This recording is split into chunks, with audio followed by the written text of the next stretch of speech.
the grand opening of the Queen Mother Harriet Tubman Underground Railroad National Visitor Center in her hometown of Bucktown, Maryland. I had the honor, privilege, and blessing of visiting Queen Mother's so-called visitor center yesterday afternoon just before closing. I was fortunate enough to make it there on time. I didn't know that time had went up. So I almost missed my visit, but thank God I made it there on time, and appreciate the support of the ancestors in getting me there safely. So coincidental that on the day she transitioned, time moved up. Facts. On the day we celebrate the 104th anniversary transition of the Queen Mother of Black Revolution, time went up. Facts. So a couple quick assessments of the Harriet Tubman National Underground Railroad Visitor Center. Number one, it was too small. It was too small for a woman of such enormous proportions, for an ancestor of such magnitude, for a hero, a shero of such gigantic impact. I would expect this center to have been more thorough than what it was. If someone does not know who Queen Mother Harriet Tubman was, if someone doesn't understand the role and impact that she played in Pan-Africanist history, they should be able to walk into that center and get a glimpse, a serious glimpse of the impact and role in life of someone of the stature of a Queen Mother Harriet Tubman. But you don't get that. If you walk into that visitor center and you leave it, you will think she was another ordinary, quote-unquote, black who may have done something newsworthy, but did not accomplish anything that was worth remembering. So it was an insult to her legacy. To put this in her hometown, you can get through the whole thing in 30 minutes, going slow, maybe 45 minutes. But I would say it's a 30-minute stop. I guess that's why they call it a visitor center instead of a museum, because it ain't but a 30-minute visit.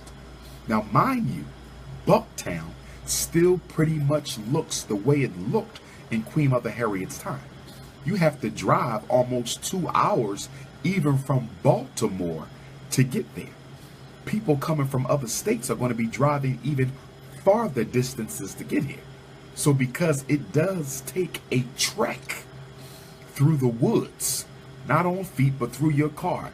Okay, you have to drive through some bridges, and you got to drive through some grasslands to get there, all paved, totally roaded, but nonetheless, it is in the boondocks, which is good. I'm glad the area is undisturbed, but when people take their time to come there to learn about this great ancestor, I would expect that the impression be greater than what I was left with.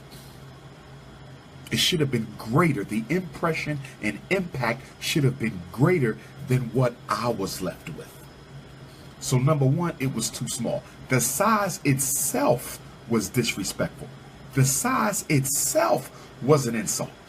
And just like that trifling Smithsonian Museum in DC, just like that ridiculous African American National Museum in DC, most of the information was nothing but the regular, everyday facts and stats that are rehearsed in public school a million times over about Queen Mother Harriet Tubman, much like the museum. There was no context given for Harriet Tubman's work. I repeat, there was no context given for Harriet Tubman's work. What am I talking about? The context was a war on the life of African people. The context was the greatest human disaster, the greatest human unnatural disaster of all time. The context was the Ma'afa of African people. The context was a dehumanization campaign, the likes of which the world has never seen before and may never see again. There was no context. No information in the Harriet Tubman Underground Railroad Visitor Center that gives you any degree of understanding of the negativistic reality of everyday slavery for African people. How can a visitor center dedicated to a woman who dedicated her life to the eradication of slavery not discuss slavery? How could there not be context? How could the life and works of Queen Mother Harriet Tubman Araminta Ross not be put in an appropriate context for people to appreciate it? How can you do that? And then I'm also noticing within this sanitization of African history, within this sanitization of African history within the American narrative, there is an increasing tendency to refer to African heroes and sheroes as American heroes. How in the hell can Harriet Tubman have been an American hero when she was a fugitive of the law? How can Araminta Ross be an American hero when she was a fugitive of justice? How can Harriet Tubman be an American hero when the United States government refused to give her a soldier's pension after being the only woman in the Civil War to lead troops into battle? And when she applied for her soldier's pension, she was denied it. She was ultimately given a pension, but not for herself. She was only given it after her late husband, her second husband, had died, and she was able to collect a widow's pension. So the government refused this woman. She was a nurse, a spy, she was a scout, she was a general, and you deny her a pension? And you got the nerve to call her an American hero? You allow bounty hunters and slave catchers, you allowed her slave master to put a $40,000 bounty on Harriet Tubman's head, wanted, dead or alive? The signs were all over America, all up and down the East Coast, a $40,000 bounty. A $40,000 bounty in the 1850s and 1860s is about $3 million today.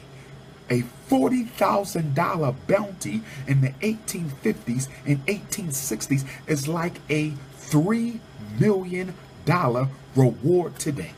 And you got the audacity to call her a hero when she and all the members of her race were not even considered to be people, when she and all the members of her race were not even considered to be living human beings. We were considered chattel and property to be owned and used and discarded, and you allowed this black woman to be mistreated and hunted like a dog, and you got the audacity to turn around and call her an American hero.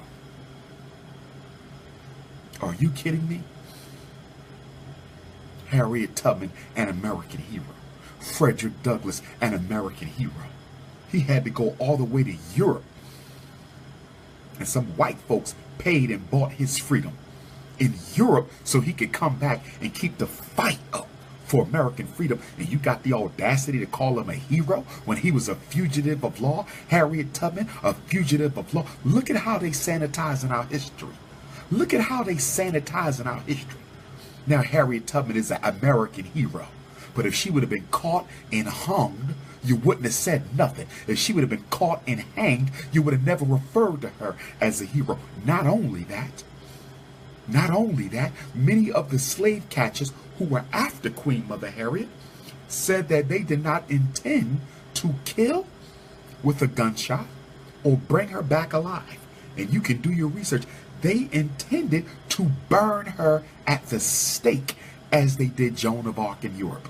They intended to burn Queen Mother Harriet Tubman to death, burn it to death.